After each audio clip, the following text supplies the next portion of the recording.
हाय, मी विशाखा. आज सकाळी मी स्वयंपाकाला सोयाबीनच्या वड्याची भाजी करणार होती. म्हणून मस्त सोयाबीनचे वडे असे भिजवून घेतले आणि छान असे तेलामध्ये थोडा तेला भाजूनही घेतले, कारण असे भाजल्यावर छान कडक कडक होते. आणि काल रात्रीचा भात होता, त्याला छान अशी फोडणी देऊन दिली शेंगदाणे वगैरे टाकून, आणि तेच आता नाश्त्यासाठी होणार आहे आम्हाला. मी इकडे स्वयंपाक करत होती आणि बाहेर मस्त माशू पाण्यासोबत अशी खेळत होती. स्वतःचेच कपडे मस्त अशी धुत होती. माझ्या पाहून पाहून सर्व शिकून राहिली मुलगी. मस्त आपटू आपटू असे स्वतःचे कपडे ती धुत होती. त्यानंतर सर्व कामं वगैरे झाले. आम्ही दुपारचे छान आराम वगैरे केले आणि माशूचे पप्पा ऑफिसवरून आले आणि त्याने आज समोसा कढी आणि जिलेबी आणले होते. मस्त आम्ही असे जिलेबी आणि समोसा कढी खाल्ले. माशू ही छान अशी जिलेबी खाल्ली.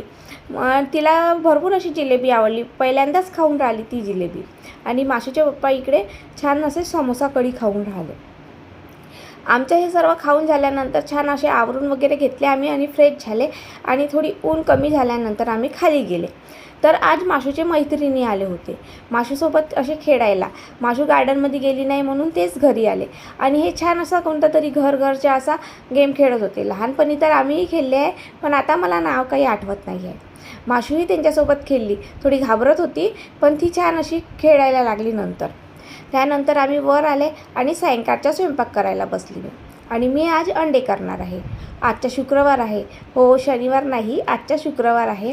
तर मी इकडे अंड्याची भाजी करणार आहे. छान असे अंडे वगैरे उकडून घेतली आणि कांद्याचा असा पेस्ट करून घेतली मिक्सरमध्ये. त्यानंतर कांद्याच्या पेस्ट अशी तेलामध्ये छान अशा थोडा ब्राऊन होऊ दिली आणि अद्रक लसूणचा पेस्ट त्याच्यामध्ये सांबार टाकून मिक्स केली आणि मस्त अशी त्याला पण मसाल्यामध्ये अशी होऊ दिली. त्यानंतर आपले घरगुती असे मसाले जसा तिखट, हळद, गरम मसाला, कस्तुरी मेथी, मीठ हे सर्व मी 2-3 मसाले असे टाकली आणि छान अशी त्यालाही होऊ दिली. त्यानंतर टमाटरची प्युरी टाकली आणि त्यालाही थोडा तेल सुटतपर्यंत अशी थोडा पाणी सोडली आणि छान असं त्यालाही तेल सुटतपर्यंत होऊ दिली.